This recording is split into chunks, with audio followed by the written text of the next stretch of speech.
One of my favorite scenes in the documentary is where Alfred is talking about educating girls. Because a statistic that we came across is that only 16% of South Sudanese females can read and write. Yeah. That's crazy.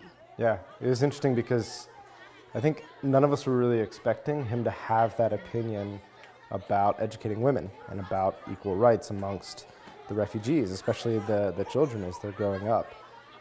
And because it's such a hot button issue in the United States right now, it was really refreshing, I think, to see that it was a significant issue in such a foreign place too, compared to where we're from. And so it was neat to see that it's not just an American thing, that we're trying to champion for equal rights.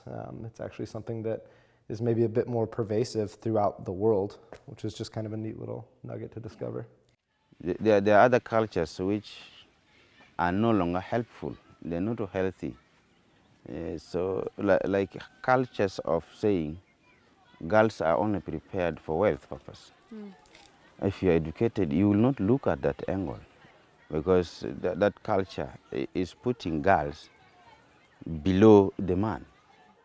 And it's cool because I think there aren't a lot of job opportunities, and so a lot of the men there are not even working, so they see educating women as like, well, you don't need a job, we don't even have jobs. So I think Alfred's investment in wanting to educate girls was beautiful and very moving. It's not only about the tribalism, it's not only about just illiteracy, but just also breaking the culture of, well, women are only good for being wives, so might as well not have them read and write. So. Yeah.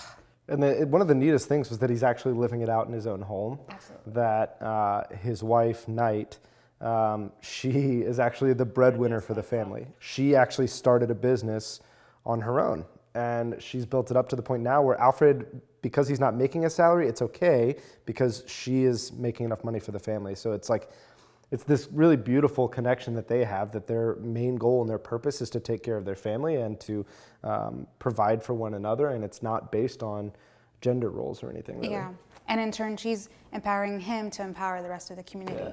And it's like, we just need each other. Yeah. And it works. What is the effect that, I know tribalism is a big problem here, and you talked about it a little bit before, but what is the effect that education has on like helping with the tribalism issue? And I think one of the really neat things about the whole process of uncovering this is that it didn't naturally fit into our storyline at one point.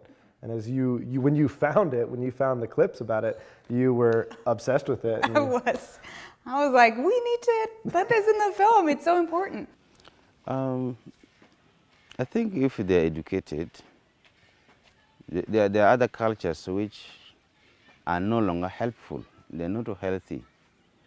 So like cultures of saying girls are only prepared for wealth purpose. If you're educated, you will not look at that angle.